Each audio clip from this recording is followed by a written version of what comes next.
जय भारत, जय संविधान, जय भीम. आपण पाहत आहात IB7 न्यूज. समाजात अनेक लोक आपण पाहत असतो, अनुभवत असतो, परंतु काही लोक आपली वेगळीच छबी उमटवणारे असतात. त्यापैकी एक तळातील माणसाला मुख्य प्रवाहात आणण्यास धडपडणार व्यक्तिमत्व, ज्यांचे जीवन संघर्षातून घडले. आज त्यांनी समाजात आपली वेगळी छाप निर्माण केली असे साहित्यिक, कथालेखक, कादंबरीकार, अनेक पुरस्काराने सन्मानित प्राध्यापक रमेश डोंगरे यांची ही खास मुलाखत. IB7 न्यूजचे संपादक उत्तम वानखडे यांचे सोबत. संघर्षमय जीवनाच्या धगधगत्या निखाऱ्याचा हा जीवनपट.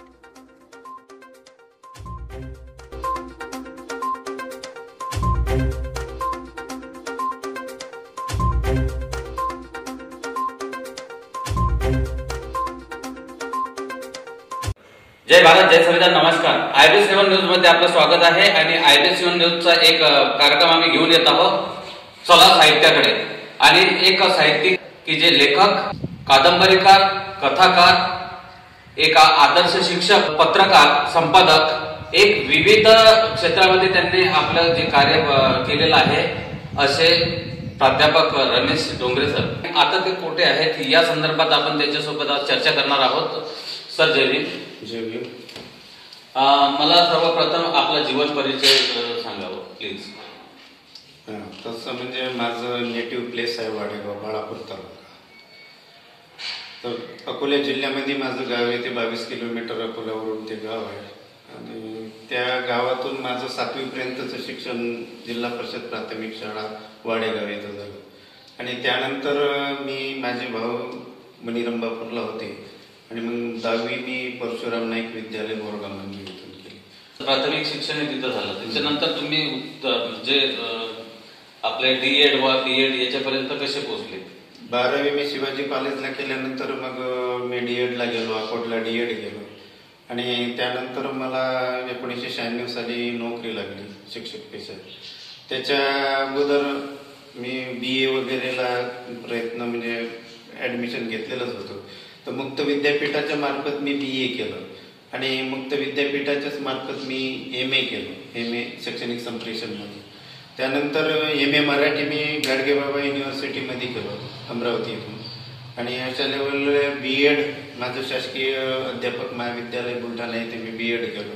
त्यानंतर DSM, HRC, CPCT अशा प्रकारे माझं ते एवढा सगळा शिक्षणाचा जो प्रवास तुम्ही केला आहे, यामध्ये तुम्हाला कशा प्रकारे संकटाला सामोरे जावं लागलं, काय या संदर्भात थोडं? आता पहिलं तर सांसारिक जबाबदारी होती, मुलं लहान लहान होते, कुठेतरी आपण शिकावं, चांगल्या लेवलले जावं या उद्देशानं मी झपाटलेला होतो. आणि म्हणून शिक्षण, घर ड्युटी करून मी रात्रीच्या वेळेस किंवा फावल्या वेळेस सुटीच्या टाइमात मी माझे शिक्षणाचं हा जो रथ आहे पुढे केलं.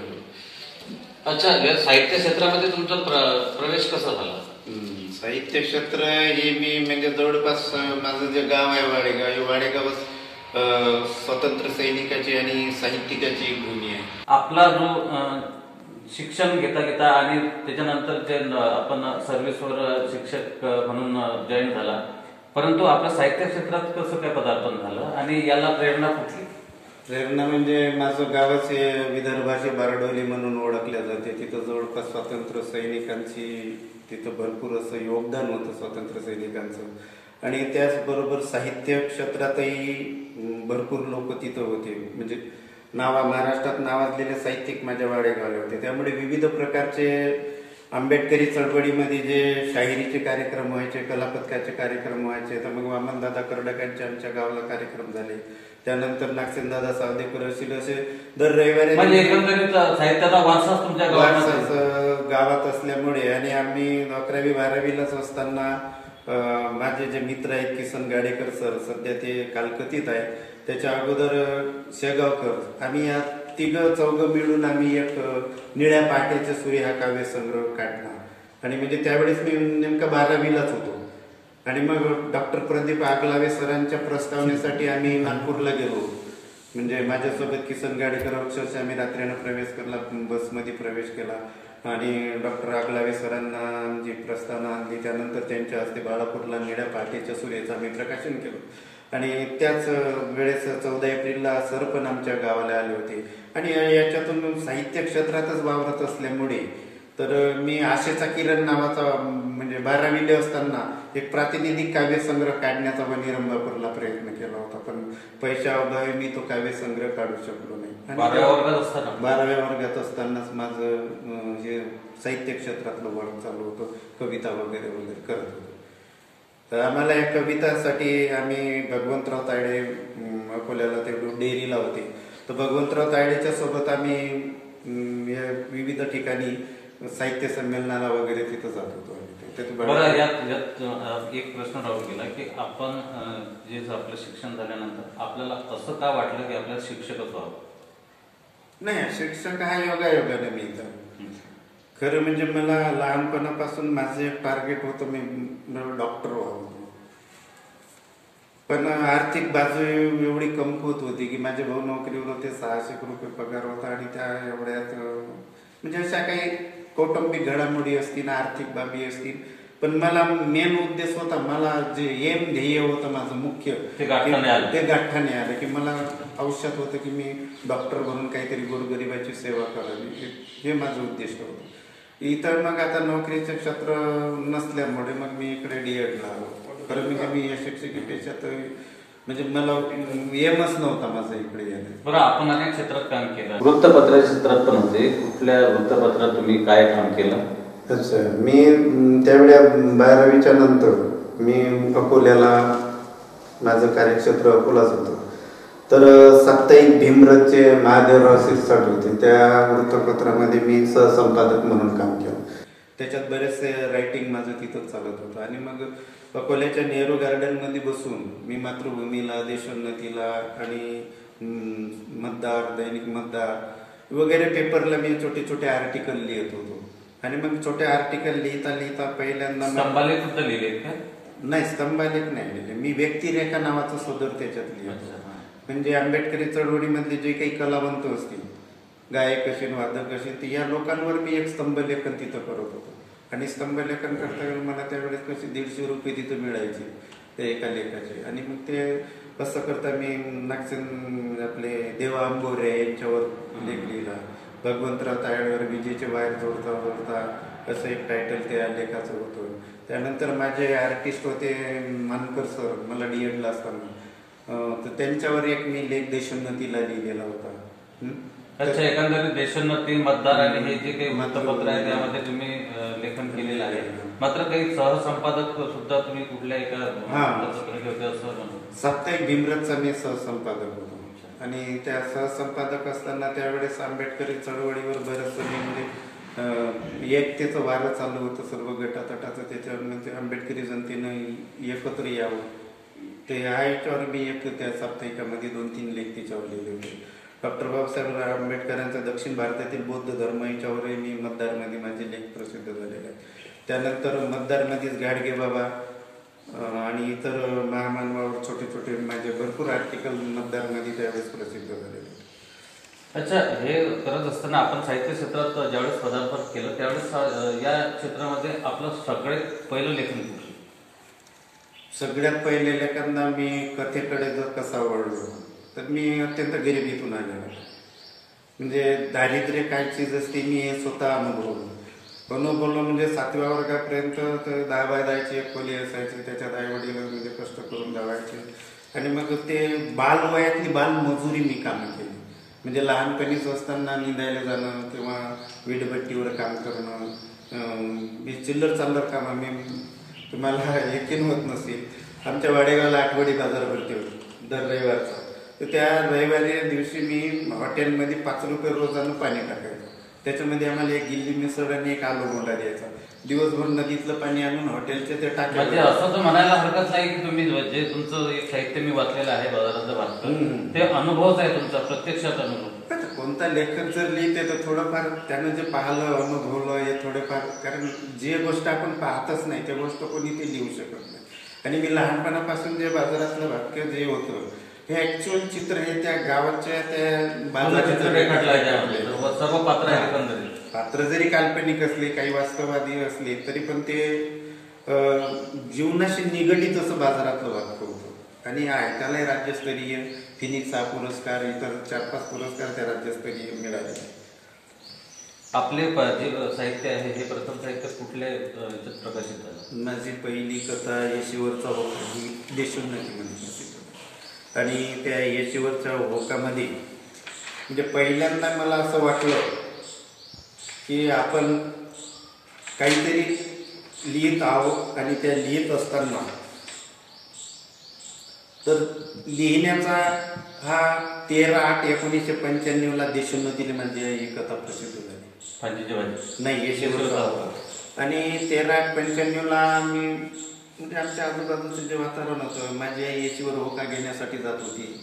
नमाजच्या वेळेस सकाळची नमाज झाली की ते सर्व गावच आमचं जागृत व्हायचं कारण मस्जिदच्या मागेच माझं घर होतं. आवाज खूप मोठा यायचा आणि मग सर्व आई जेव्हा येशीवर होका घ्यायला जायची तेव्हाच आम्हाला ती जशी टाईम असेल अभ्यासाला उठून म्हणजे आमचं गावाचं असं त्या नमाजच्या टाईमला म्हणजे 4:30-5 वाजता गावाचं सुद्धा आणि मग येशीवरचा होका काय तर आम्ही लहानपणी येशीवर जायचो. मग तिथं गरीब असो का श्रीमंत असो त्याला येशीवर घेतल्याशिवाय काम मिळत नव्हतं किंवा एखादा श्रीमंत माणूस जरी असेल तर तो येशीवर गेल्याशिवाय त्याला मजूर मिळत नव्हती. हे संपूर्ण व्यवहार जीवनाशी निगडीत येशीवरच होते आणि म्हणून मी पहिल्यांदा ती कथा येशीवरचा होका ही देशोन्नतीमध्ये लिहिली आणि ते 13/8/95 ते प्रसिद्धही झाली पहिली कथा.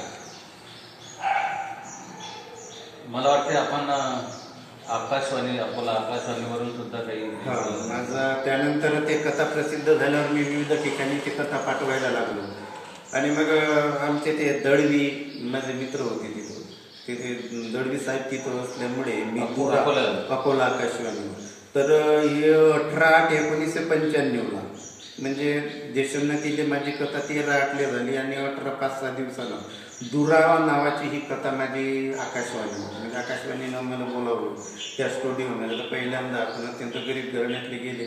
आकाशवाणीचं स्टुडिओ कसं असते मग ते बसले कानामध्ये त्यांनी टाकले समोर ते स्क्रीन द्यायचे ते आणि मग तिथून निवेदक मागे बसलेले त्यांचे ते इन्स्ट्रुमेंट घेऊन तिथून मला ते मायक्रोफोनमध्ये ते सूचना करतात आणि मग तिथून मी कथेला सुरुवात केली. दुरावा म्हणजे हे 2 कुटुंबातली एक अशी चांगली कथा होती किंवा छोटे छोटे ते फांजीच्या भाजीमध्ये त्याच्यात 10-12 कथा आलेल्या 10-12 कथा याच्यात घेतल्या असे 2 कथा संग्रह मी काढले. आपण यामध्ये या अशा क्षेत्रामध्ये लेखन करत असताना काही पुस्तकांना आपण प्रस्तावना दिलेली आहे? हो भरपूर पुस्तकांना. आता तुम्हाला ते सांगायचं झालं तर मी जे माझ्या इतर पुस्तकांना जे मी भूक नावाचा काव्यसंग्रह होता तर त्या काव्याचा गोराई प्रकाशनं केलेला त्याच्या मलपृष्ठावरचा अभिप्राय अरुण सावंतचा.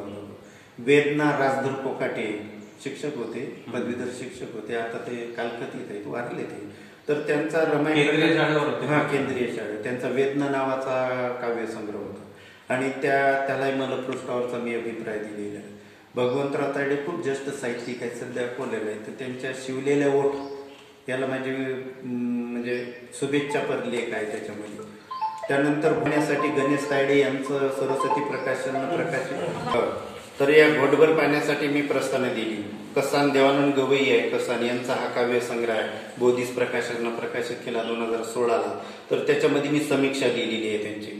त्यानंतर ग्रंथालय एक चळवळ प्राध्यापक प्रताप भोजने यांचा बोधीस प्रकाशनानं 2016 साली काव्य कथा प्रसिद्ध केलेले होते त्याच्या मलपृष्ठावरचा अभिप्राय सुद्धा मी त्यांना दिला. अमरदीप वानकडे आमचं ज्येष्ठ साहित्यिक आहे आणि आंबेडकर चळवळीतला खूप मोठं नाव आहे तर त्याचा उद्ध्वस्त बुक रमाई प्रकाशनने प्रकाशित केलेलं तर यालाही मी समीक्षा लिहिलेली आहे. त्या न मावळणारा प्रज्ञासूर्य हे पुण्याचे आहेत विजय चव्हाण व्यापनार प्रकाशन पुणेनं प्रकाशित केलेलं त्यांचं पुस्तक होतं त्याला मी समीक्षा लिहिली. त्यानंतर भीमटोला हा त्या विजय चव्हाणचंच वेबनार प्रकाशन पुणेनं केलं त्याला समीक्षा लिहिली. त्यानंतर संतोष इंगळे लिखित झळ हा काव्य संग्रह होता त्या झळ बोधीस प्रकाशनानं प्रकाशित केला त्याला सुद्धा मी प्रस्तावना दिलेली आहे. धम्मसंबोधी रवींद्र इंगळेचं आता पुस्तक येऊन राहिलेलं आहे मुंबईचे आहेत ते बोधीस प्रकाशनच्या वतीनं त्यांचं धम्मावर एक पुस्तक येऊन राहिलेलं आहे आणि त्याला प्रस्तावना आणि मलपृष्ठावरचं मी त्यांना दिलेलं आहे. त्यानंतर अशा समीक्षणा वगैरे बऱ्याचशा ठिकाणी आपण सध्या आहोत प्राध्यापक साहित्यिक लेखक, कादंबरीकार, कथाकार प्राध्यापक रमेश डोंगरे सर यांच्याकडे त्यांची आपण चालू आहे त्यांच्यासोबत आपली चर्चा आणि मुलाखत. यामध्ये घेऊया एक छोटासा ब्रेक नंतर पुन्हा ब्रेक नंतर आपलं पुन्हा एकदा स्वागत आहे आणि आपण आहोत प्राध्यापक रमेश डोंगरे सरांकडे. चालू आहे त्यांच्या जीवनाविषयी आणि त्यांच्या लेखनाविषयी काय आहे या संदर्भात चर्चा आणि माहिती. सर पुन्हा आपलं एकदा स्वागत आहे. मला यानंतरचा आपल्याला विचारायचं आहे की आपण 2 कथासंग्रह प्रसिद्ध केले, त्यांची संपूर्ण महाराष्ट्रात दखल घेतली गेली, असे ते कथासंग्रह कुठले आहेत त्या संदर्भात थोडं सांगा. 2016 मध्ये माझा येशीवरचा होका आणि भांजीची भाजी. आता येशीवरचा होका आणि भांजीची भाजी हे नावच का दिले, एक ग्रामीण भागात मी रहिवासी. त्या पहिली कथा माझी प्रसिद्ध झाली होती येशीवरचा होका देशोन्नती, आणि म्हणून त्यालाच ते मी टायटल दिलं. त्याच्यात 12 कथा मी टाकलेल्या आहेत, सर्व ग्रामीण भागातल्या या कथा आहेत त्याच्यामध्ये. आता भांजीची भाजी हे माझा एक कथा प्रसिद्ध झालेली होती आणि ती प्रसिद्ध झाल्यामुळे त्याचं प्रसिद्ध झालेल्या कथेच्या नावं मी माझ्या याला दिली. म्हणजे 72ला जेव्हा दुष्काळ पडला तर दुष्काळामध्ये लोकांना जगण्यासाठी लोकांनी भांजीच्या भाजीचा आधार घेतला. म्हणजे माझे आई किंवा वडील सांगायचे मला की रानोरान लोक असे तर पिशव्या थैल्या घेऊन फिरायचे ते भांजीची भाजी आणण्यासाठी, तर झाडाला पान नव्हतं. म्हणजे वाळलेले, जरकट झालेले, रट्ट झालेले पानं सुद्धा लोक आणून मुठभर पिठात म्हणजे टोपलं भाजी आणून त्याच्या त्या लोकांनी भाकरी केल्या. आणि म्हणजे तुम्ही सुद्धा भांजीच्या भाजी खाल्ली? अजूनही खातो मी, अजूनही आवडीनं. म्हणजे जर कुठं असेल तर मी ती भाजीची भाजी आणून त्याच्या भाजीची भाकरी करून. त्याच्यात हाय प्रोटीन, व्हिटॅमिन आणि आयर्नचं प्रमाण खूप असल्यामुळे ते सर्व लोकांनी जरी खाल्ली तरी आरोग्यवर्धक असते आहे. त्या भाजीच्या भाजीमध्ये अनेक कथा आहेत आणि 12 कथा त्याच्यामध्ये घेतल्या आणि येशीवरच्या होकामध्ये 12 कथा घेतल्या ग्रामीण भागात. आणि हे दोन्ही कथा संग्रह म्हणजे विदर्भाच्या बोलीभाषेशी निगडीत असल्यामुळे आणि सर्व ग्रामीण भागातलं म्हणजे जे बघितलं आपण लहानपणापासून तर आतापर्यंत ग्रामीण भागाचं संपूर्ण चित्र त्याच्यामध्ये एका कथेमध्ये मी त्याच्यात केलेलं. बरं, आपण नाटक सुद्धा लिहिलेलं आहे, त्याकडे कसे वळलं? त्याकडे मी योगायोगानं, कारण जेव्हा मी मराठी रंगभूमीचे भरपूर नाटकं अकोल्याला प्रमिलाताई मध्ये पाहत होतो. आता तमाशाचे वगनाट्य वगैरे वाडेगावला त्या गणपतीच्या पिरियडमध्ये आणि तिथं कुठे यायचे. आता मी पत्रकारच असल्यामुळे मला शक्यतो म्हणजे लिहिण्याचा छंदही होता आणि ते तसं फुकटच तिथं पाहण्यात होतं. त्यामुळे कोणताही पिक्चरही असेल, आमची गंगा टाकीज होती त्यामुळे पिक्चरही मला तिथं असं फुकट म्हणजे कोणताही पिक्चर लागला की मला तिथं जाऊन आम्ही पण एकही पिक्चर असा पूर्ण पाहिला म्हणजे मधातून जसा वेळ भेटला तसं जायचं बघायचं. मराठीतले वगनाट्य होतं, कुठं जावं म्हणजे त्यावेळेस आनंद लोकनाट्य होतं, त्यातले वगनाट्य खूप चांगले असायचे आणि ते सुद्धा आम्ही पाहिले. प्रमिलाताई हॉलमध्ये खूप प्रख्यात्रेपासून ते विविध याचे रंगभूमीवरची जी नाटकं होती ती आली. मग आपण काहीतरी करावं असं आलं आणि म्हणून मी संविधान संदेश नावाचं नाटक केलं. आता या नाटकाची कल्पना अशी होती की बाबासाहेब रंगमंचावर येत आहे आणि तिथले SC ST VJNT SBC OBC हे प्रतिनिधी मी तिथे घेतले आणि संविधान आहे बाबासाहेबांनी लिहिलं. आता लोकांनी वाचलंच नाही तर त्या संविधानातले हक अधिकार त्यांना काय समजणार आहे.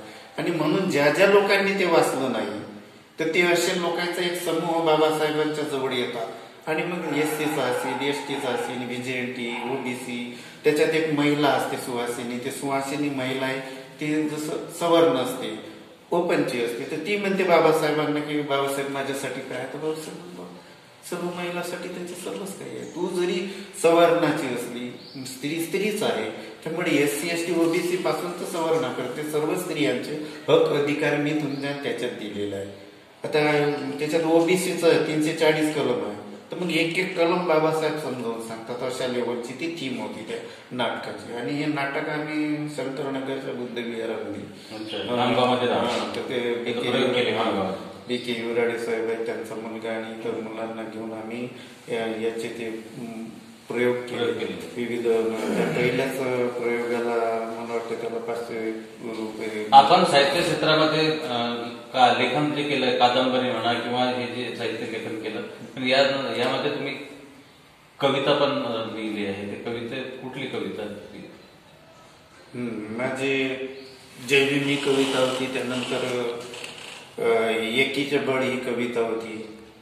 तर अशा साप्ताहिक भीमरथमध्ये माझ्या बऱ्याच मी कवी म्हणून शक्यतो कमी परिचित आहे, कारण लेखन करण्याचा जास्त छंद असल्यामुळे कवितेकडे मी कमी वळलो. पण त्यावेळेस माझ्या दीर्घ कविताही प्रसिद्ध होते. तर तू हाताचा पंजाच वर करावा जय भीम वगळून, तुझ्या घरात बाबांचा फोटोही नसते, तुझी जात कळावी म्हणून. म्हणजे अशा लेवलच्या माझ्या विद्रोही कविता ज्याला म्हणतात, त्या विद्रोही कवितेचा टच त्याला होता.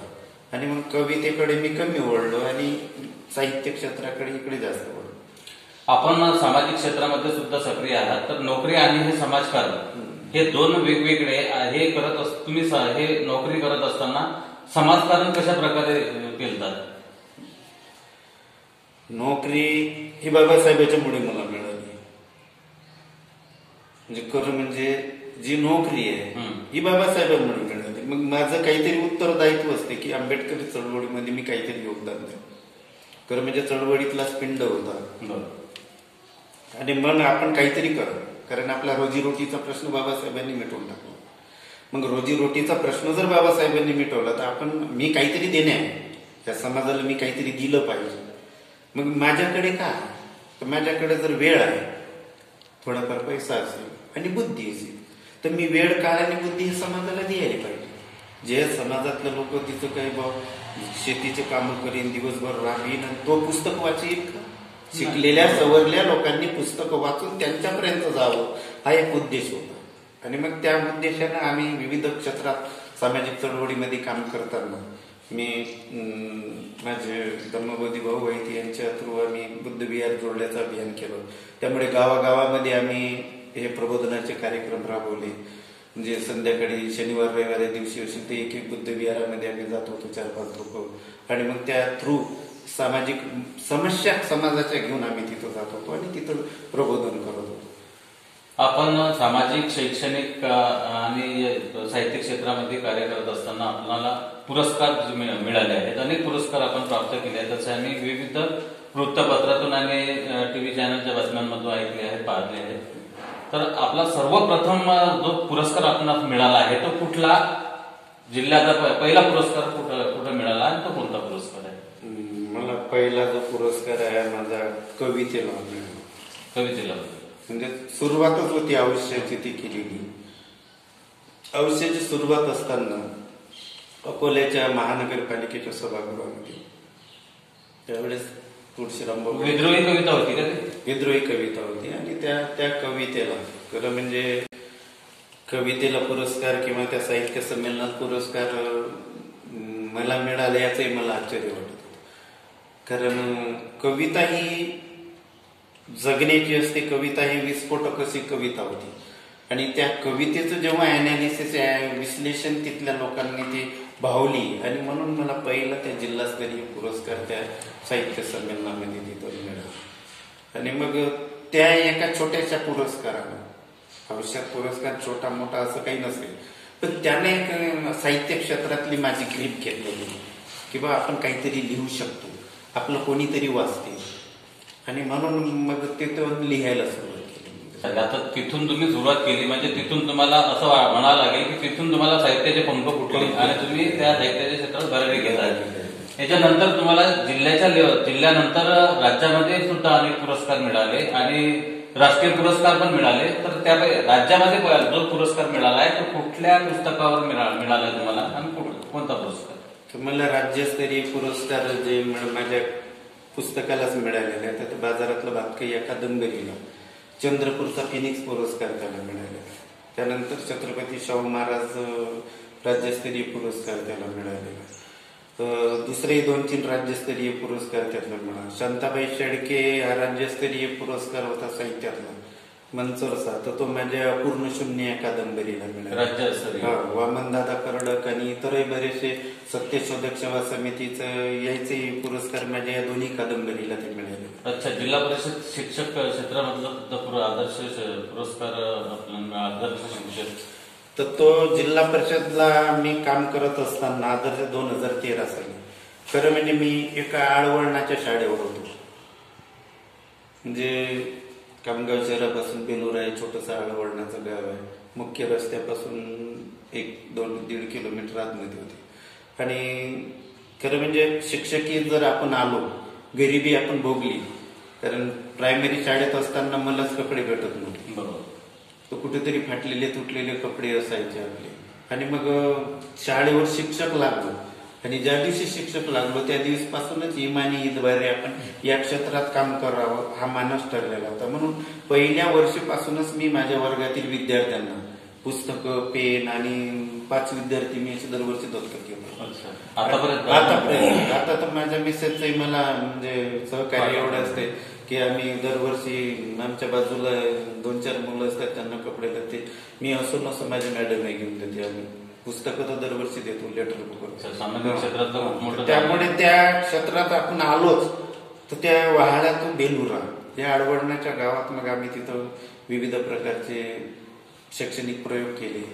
तिथलं लोकप्रतिनिधीच्या द्वारे त्या शाळेला निधी मिळवून दिला. त्या शाळेत गार्डन बनवला. त्यानंतर विद्यार्थ्यांसाठी आम्ही एवढं शैक्षणिक साहित्य तयार केलं की तिथली जी शाळा होती तिथल्या आम्ही स्कॉलरशिप पर्यंत आमचे विद्यार्थी थोडंफार तिथं आम्ही तिथं पोहोचू शकलो. आणि मग त्याची एक दखल शासनाने घेऊन विद्यार्थी त्यामधून घडले असतील. आज माझे विद्यार्थी जर म्हणतात तर कोणी जज आहे, सैन्यामध्ये आहे. 2 विद्यार्थी माझे MBBS संपत्ती डॉक्टर झालेले आहे. आणि मग जेव्हा आपण कुठं फिरतो तेव्हा या विद्यार्थी माझे कुठंतरी कामा येतात. कोण्या जिल्ह्यात गेलो सर, यानंतर तुमचं आगामी साहित्य कुठलं असेल? आगामी महात्मा फुलेवर माझं एक आहे. त्यानंतर कार्यकर्ता नावाची एक कादंबरी माझी युगातलेली आहे. त्यानंतर लाखोशी नावाची एक कादंबरी येत आहे. तर हे आता दोन्ही क्षेत्रात आपण आता थोडं जसजसा वेळ भेटेल तसं मी या क्षेत्राकडे लिखाण करतोय. मी अजूनही हप्त्यातून 2 पुस्तकं वाचतो. वाचतो म्हणजे माझे शेड्यूल आहे. लायब्ररीमध्ये जाऊन नाही, लायब्ररीचा सभासद झालेला आहे मी. दस्तरातून खूप काम करतो. त्यामुळे हप्त्यातून 2 पुस्तकं मी आणतो.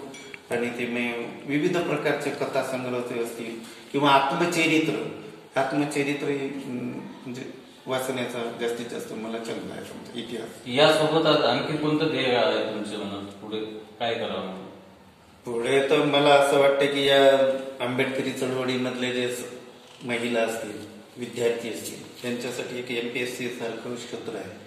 किंवा आमच्या ग्रामीण भागातल्या ज्या मुली येतात त्या मुलींना इथं राहण्याची खूप पंचायत होते. म्हणजे योग्य मार्गदर्शनाची दिशा नाही. कोण्या दिशेनं आपण अभ्यास करावा, कोणती ब्रँच घ्यावा, कोण्या ब्रँच मधून आपल्याला गव्हर्नमेंटच्या नोकऱ्या मिळतील, किंवा आपण याच्यावर स्वतंत्र व्यवसाय कसा तयार करावा. मार्गदर्शनासाठी वेगळं काही करायचं? तर मार्गदर्शनासाठी आमचं असं आहे की एखाद्या आमच्या NGO मार्फत किंवा आपल्या संस्थेमार्फत आम्हाला त्या मुलींसाठी प्रत्येक तालुक्याला वसतिगृह असावं आणि त्यांना परफेक्टली मार्गदर्शन तिथं मिळवण्यासाठी एक मार्गदर्शन केंद्र भविष्यात मी उभारण्यासाठी NGO सारखं. अच्छा, आपल्या शैक्षणिक प्रवासाबाबत काय सांगा? शिक्षण घेत गेलो. कसं म्हणजे एका ठिकाणी अपमान झाला. 10वी D.Ed लागलो आणि एक अधिकारी शाळेवर, अधिकारी नव्हता तो, क्लास 3चाच होता. पण त्यानं असं हलकटवाणी बोललं, 10वी D.Ed तुम्हाला काय? खरं म्हणजे माझं इंग्रजी चांगलं आहे, माझं मराठीचं अक्षरही छान होतं आणि साहित्य एवढं वाचलं होतं की त्याच्या मी म्हणतो त्यानं एकही पुस्तक वाचलं नसेल. पण तरीही तो एज्युकेशन पाठी आल्याबरोबर त्यानं असं म्हटलं 10वी D.Ed व्हायला तुम्हाला काय? आणि मग त्याच्यातून मनात एक उर्मी निर्माण झाली की नाही, आपण कोण्याही स्थितीमध्ये पोस्ट ग्रॅज्युएट ग्रॅज्युएटच्याही वर जे जे असेल ते घेण्याचा प्रयत्न केला पाहिजे. आणि खरं म्हणजे मी तेव्हापासूनच म्हणजे त्याचं बोलणं उलट आपल्याला बोलला ना तर मला खूप आवडलं त्याचं, की त्याच्यामुळे मी शिकू शकलो ना. बरोबर. याद्राग मी त्याचं नाव नाही घेणार, पण तो जो उपरोधिक बोलला तर त्याच्या उपरोधिक बोलण्यामुळे मी लगेच दुसऱ्या दिवशी BA ला ऍडमिशन घेतलं. मी BA केल्यानंतर MA ला ऍडमिशन घेतलं. MA 2 विषयामध्ये मी MA केलं. शैक्षणिक संप्रेषण मध्ये केलं आणि गाडगेबाबा युनिव्हर्सिटी मराठीत MA केलं. मी PhD चा थेसिस लिहिलेला होता. PhD ला माझं रजिस्ट्रेशन झालेलं होतं. यशवंतराव चव्हाण मुक्त विद्यापीठ 2009. तर माझं सर्व झालं, पण विद्यापीठानं तो रिसर्चचा प्रोग्रामच बंद केल्यामुळे माझं ते PhDचं राहून गेलं. कारण माझे नामवंत गाईड होते PhDचे डॉक्टर युसुफ खान अकोलेचे, आता नाही आता वारले ते. तर यांच्या मार्गदर्शनासाठी माझी PhD चालू होती. अच्छा, सामाजिक क्षेत्रासंदर्भात काय सांगा? सामाजिक क्षेत्र तर हे अस्थिरच असते इथं, म्हणजे आता कोणाच्या ठिकाणी कोणाचा काय प्रश्न असतो. अशाही वातावरणात आपल्याला सामाजिक चळवळीत बाबासाहेबांच्या चळवळीचे देणे घेणे कोणी ऐकू ना ऐकू आपल्याला आपले कर्तव्य करत राहायचे. आणि या कर्तव्य करत राहण्याच्या भूमिकेतून आम्ही दोघही जण, माझी मिसेस अनिता डोंगरे आणि मी, तर ते आम्ही दोघही जण जसा वेळ भेटेल तशा प्रकारे काम करतो. तिलाही मी 2-3 मासिकाचं जिल्हा प्रतिनिधी बनवलं माझ्या मिसेस. ते तिलाही एज्युकेशन मध्ये आलं. मग महिला जर चळवळीत काम करत असेल तर पहिले फोकस शिक्षणावर असावं, आणि म्हणून तिला माझ्या मिसेसला मी पहिले BA केलं. म्हणजे ती 10वीत झाली होती लग्नाच्या वेळेस, ती 10वी होती. त्यानंतर 11वी 12वी माझ्या वाडेगावला गेली. ते माझे म्हणजे पुतणे होते, पुतण्या, आणि याच्यासोबत तिला ऍडमिशन घेतलं. लग्न झालेली एक स्त्री 11वी 12वीला शाळेत जायची त्याच्याबरोबर, पण तिला त्याचं काही वाटत नव्हतं. मी शाळेवर गेलो की दिवसभर काय करायचं, मग 11वी 12वी ती तिथं वाडेगावला केलं. तिथून आल्यानंतर खामगावला मी शिफ्ट झालो, तर मग इथं तिचं BA केलं. MA तिचं ऍडमिशन घेतलं. आणि योगा ती माझे जेव्हा 2 कथासंग्रहाचं प्रकाशन केलं ना, त्याचं संचालन माझ्या मिसेसने केलं. म्हणजे काल परवा एक शब्द न बोलणारी संचालनापर्यंत, वाचनापर्यंत, नाशिक औरंगाबादवरून निघणार रमाईचे जिल्हा प्रतिनिधी, अकोल्याचं बोधीची, आणि आता भीमनायकचा अंक निघून नाही राहिला, आणि तर भीमनायकलाही ती जिल्हा प्रतिनिधी होती. अच्छा, आता मला हे सांगा, आपण सामाजिक कार्य करत असताना काही ग्रंथाचे दान केलेले आहे, काय किती ठिकाणी ग्रंथाचे दान केलेले आहे, पण आणि त्या दान करत असताना आपण समाजाला त्या ठिकाणी काय उद्देशून सांगितलं? दान तर हा मी, कारण गरिबीतून झाल्यामुळे जसं माझ्याकडे जे येत गेलं तशा प्रकारे उत्पन्नाचा नाही 20वा भाग तर 2% 3% तरी आपण द्यावं. आणि या उद्देशातून मग मी दस्तूर रतन कृदालयाला 22/2/19 पुस्तकं दिले. त्यानंतर GS कॉलेज ग्रंथालयामध्ये पुस्तकं दिले. मातोश्री साहेबराव चोपडा BEd कॉलेजला पुस्तकं दिले. स्वामी विवेकानंद सार्वजनिक वाचनालयाला दिले. नवविद्यालय वाचनालय जे आहे त्याला दिले. डॉक्टर बाबासाहेब आंबेडकर सार्वजनिक वाचनालय वरुड गव्हाण याला दिले. दुसरी गोष्ट, इतरही अनेक ठिकाणी मी 5-10 हजाराचे ग्रंथ दिलेले. तर त्यामुळे माझ्याकडे जे काही पुस्तकं येतील, आता महाराष्ट्रातून बरेचसे पुस्तकं येतात. आता या पुस्तकं कसे, कोणी समीक्षा लिहिण्यासाठी, प्रस्तावना लिहिण्यासाठी, किंवा नवीन लेखकाचं जर पुस्तक आलं तर ते पुस्तक येते. आणि मी काही ते पुस्तकं काही माझ्या जोडले. MPSC साठी आम्ही अकोला जिल्ह्यात एक क्लास चालू होता MPSCचा, तर त्या MPSCच्या क्लाससाठी आम्ही भरपूर तिथेही पुस्तकं त्या विद्यार्थ्यांना दिले. आणि असं चालूच आहे. आता हे करत असताना आपला एक प्रश्न मध्ये आला होता की नवीन जे आता लेखक तयार होत आहेत यांच्यासाठी काय काय मार्गदर्शन काय सांगणार? नाही, नवीन लेखकांनी वास्तववादावर लिहावं. म्हणजे कोण मोठा कोण लहान हे काही या साहित्यात नसते. त्यांना जे जे दिसत असेल, जे जे वास्तव असेल, जे जे समाज हिताचं असेल ते दुही करणारं नसावं. समाजाला जोडणारं, समाजाला एक संघ करणारं, समाजाचे डोळे उघडणारे, कानात म्हणजे अशा लेवलचं साहित्याचे त्यांनी जोड घ्यावी. खरे म्हणजे बाबासाहेब फुले शाहू जर वाचले तर त्या लेवलचा तो साहित्यिक ऑटोमॅटिकली तो त्याच्या लिखाणाची दिशा बदलू शकते. आणि त्यानं जर त्याच्या लिखाणाची, कारण समाज प्रबोधन करायचं असेल तर तुम्हाला लिहावं लागेल. लिहिण्याशिवाय जमणार नाही. वास्तववादी लिहावं लागणार आहे समाजाला, कारण समाज गरीब आहे, तो मोलमजुरी करणार आहे, तो वाचीन का काय चळवळीत काम करेल. पण जो वाचन वर्ग आहे, वाचक, या वाचक वर्गानं वाचून समाजाच्या पुढे जावं. आणि म्हणून मला नवोदितींना हे सांगणं आहे की चांगले चांगले पहिले स्वतः तुम्ही वाचा, आणि मग त्याच्यातून सार काढून समाजाला दुखणं जे असेल, हजर जे समाजाची दारिद्र्य आहे, बेरोजगारी आहे, शिक्षण, महिला शिक्षणाची समस्या आहे, एवढंच नाही तर प्रायव्हेटलायझेशन हा खूप महत्वाचा. पण आता हे जे विषय सांगताय तुम्ही, हे विषय शासनाच्या माध्यमातून पूर्णत्वास जायला हवे की नाही? शासन तर करतेच ना. SC ST VGNTचा जो बजेटमध्ये जो पैसा असते, हा बजेट मधला पैसा शासन त्या त्या सामाजिक न्याय विभागाच्या मार्फत ते त्यांचा तो निधी असते तो खर्च करण्याचा प्रयत्न करतात. पण होऊन काय राहिलेलं आहे की आता एवढ्या वर्षापासून, आता काल परवाच्या लोकमतच्या इतर पेपरच्या जर तुम्ही बातम्या घेतल्या तर या सामाजिक न्याय विभागाचा बराचसा निधी अखर्चित राहते आणि तो निधी इतर लोकांकडे वळाला किंवा परत. हा, आता 47 पासून जर आम्ही उहापोह करत गेलो तर आज रोजी तो समाज जागच्या दारिद्र्यातच आहे ना. म्हणजे समाजाची प्रगती केव्हा म्हणतो, जेव्हा त्याला तो इतरांच्या बरोबरीने इक्वॅलिटी मध्ये, तेव्हाच बरोबरी. आपण हा जो विषय सांगताय हा आपल्या क्षेत्रामध्ये साहित्य लेखनमध्ये कुठे लिहिलाय, कुठल्या उद्धृत केला?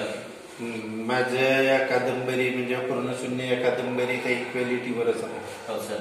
म्हणजे सामाजिक समता आणि इक्वॅलिटी अपूर्ण शून्य, अपूर्ण शून्य. हा, त्याचं नावच दिलेलं आहे अपूर्ण शून्य. म्हणजे कसं की बा लहानपणापासून एक पिढी दुसऱ्या पिढीसाठी कष्ट करते.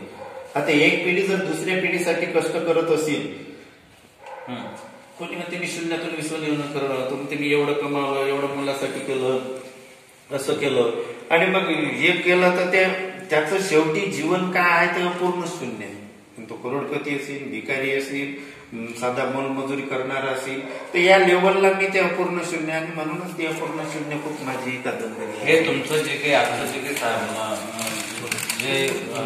विचार आहेत तुमचे आज आपण जे घेत आहोत ते अगोदर कुठल्या टीव्ही चॅनलवर प्रसिद्ध झाले का? हो, टीव्ही चॅनल म्हणजे माझे मित्र आहेत आपले उत्तम भगवानकडे टीव्ही चॅनलचं. म्हणजे पहिले ते लॉर्ड बुद्धावर काम करायचे, त्यानंतर लॉर्ड बुद्धावर त्यांनी आम्हाला खूप फोकस केलं.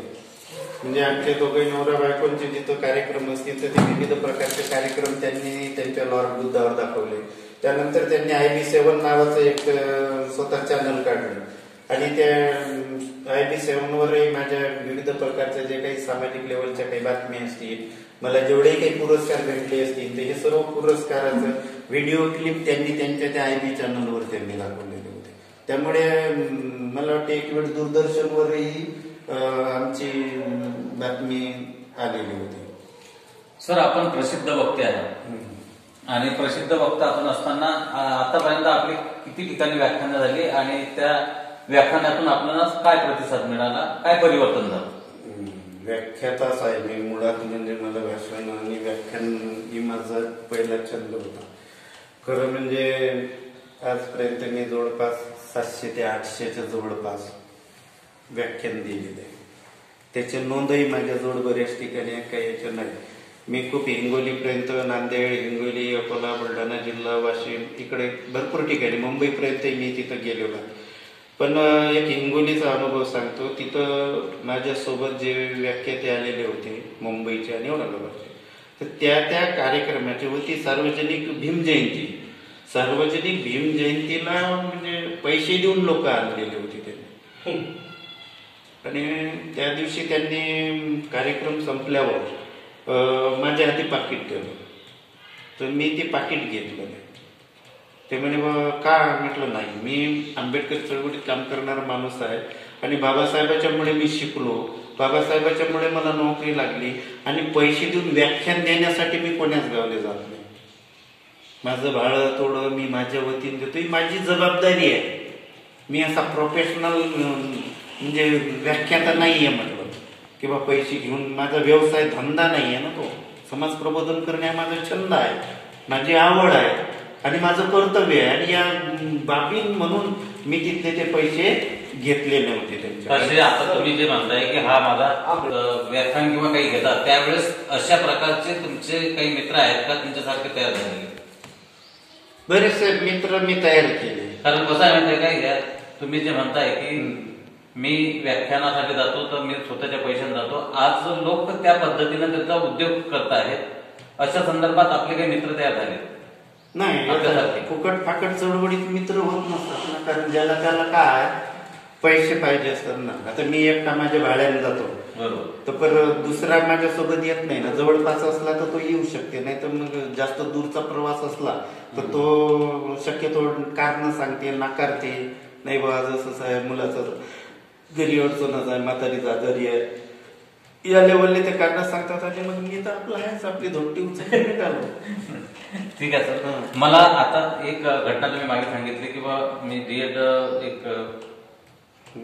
काहीतरी तुम्ही सांगितलं एका कर्मचाऱ्यांना अशा अशा प्रकारे तुम्ही डीएड दहावी डीएड अशा प्रकारचं.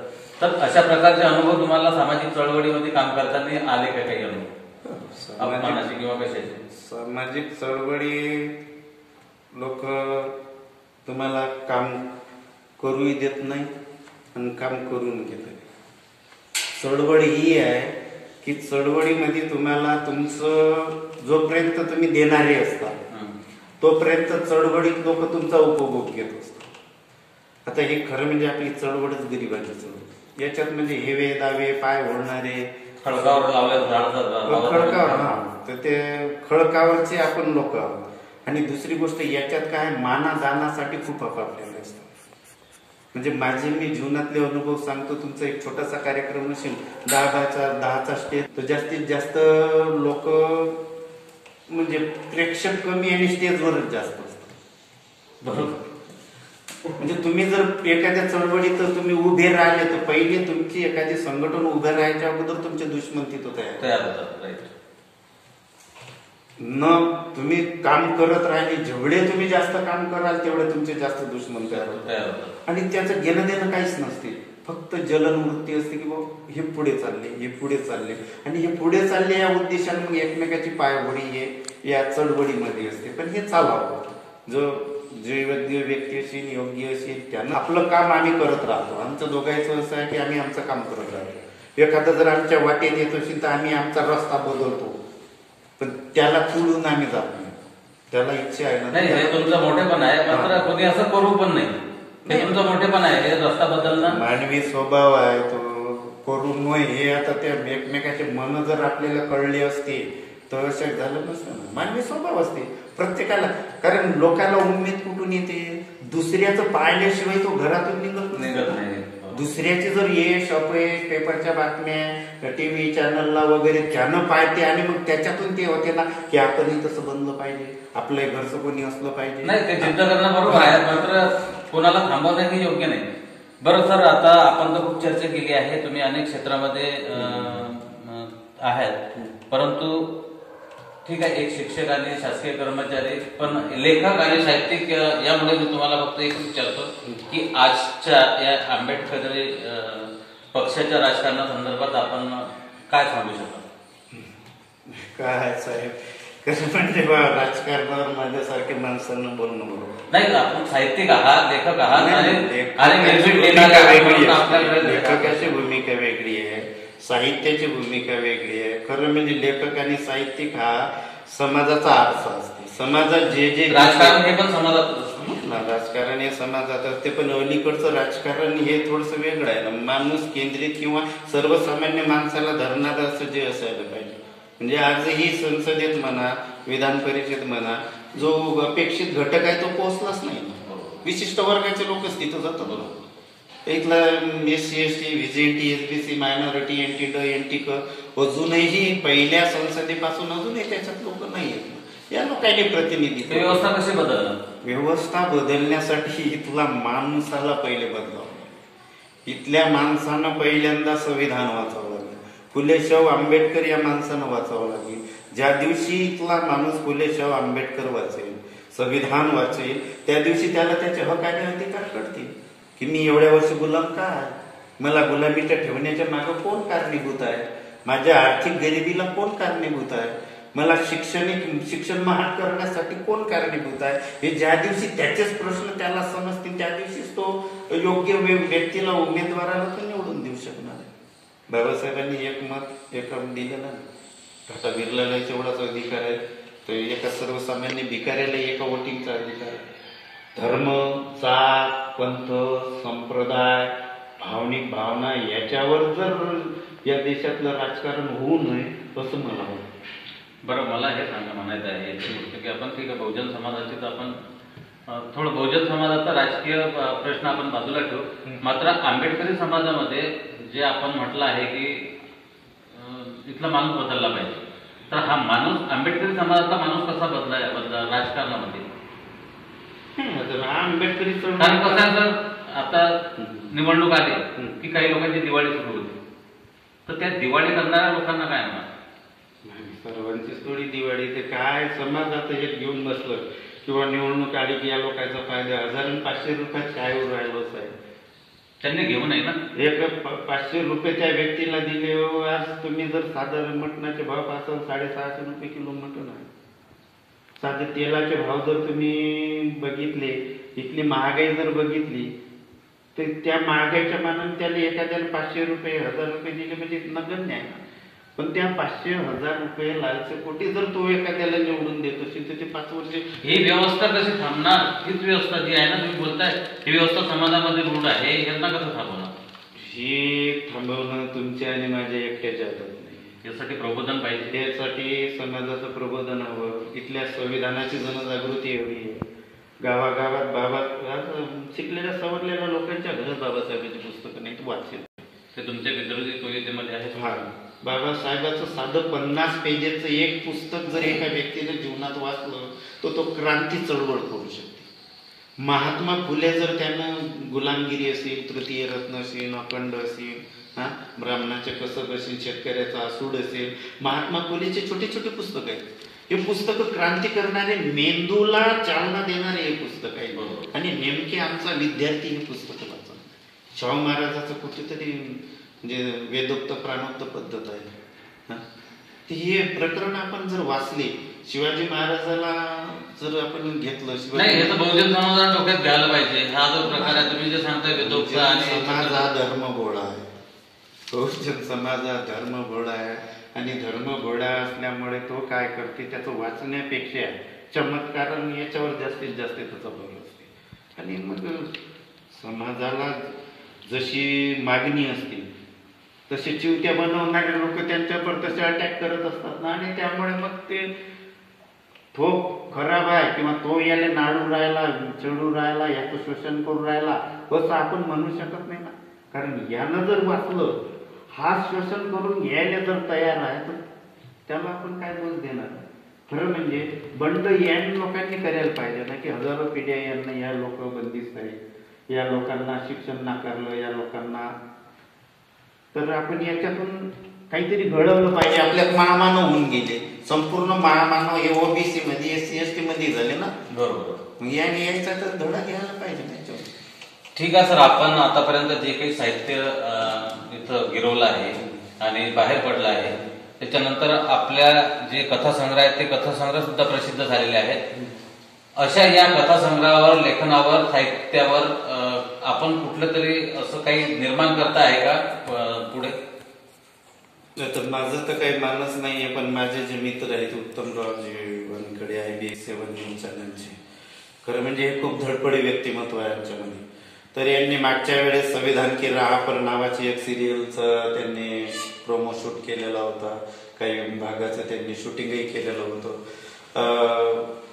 आपल्याला म्हणजे फिल्म इंडस्ट्रीचं अशी काही खानदानी असे हे नसल्यामुळे माझे सर्व 20 तर माझे मित्रच आहे. म्हणजे मला जे हायलाइट केलेलं आहे जास्तीत जास्त, खरं म्हणजे इथल्या अनुसूचित जाती जमातीच्या लेखकाची कोणी दखल घेत नाही. तुम्हाला लाख पुरस्कार भेटले असतील तर साध्या पेपरले बातम्या देण्याचंही आपल्याला वाटत टाकतो. हा, आपणच आपले पत्रकार आपल्याला तिथं तुमचं पब्लिश करत नाही. माझे स्वतःचे अनुभव आहेत. मी एवढ्या मोठे म्हणजे माहिती नसेल कोणाला नॅशनल इंटरनॅशनलचे पुरस्कार भेटून मी बातम्या टाकत नाही. कारण बातम्या टाकल्या तर ते जाहिराती म्हणा, जाहिरात द्यावं, ही समस्या तिथे येते. आपल्या माणसाला जर हायलाइट करायचं असेल तर माझे जे मित्र होते उत्तमरावांकडे, यांनी स्वतःचे एक चॅनलच्या थ्रू तिथे केले. बरेचसे माझे मित्र आहेत की त्यांनी स्वतःहून बातम्या टाकल्या.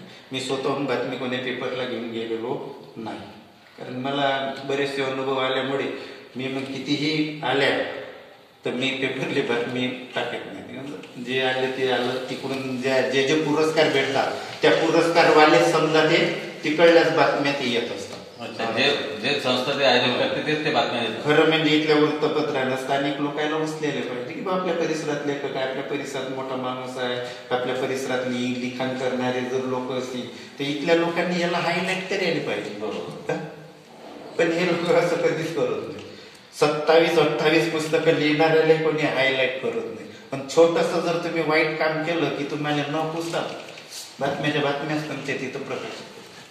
म्हणजे चांगल्या कामाने करावं तर असं माझी अशी इच्छा आहे.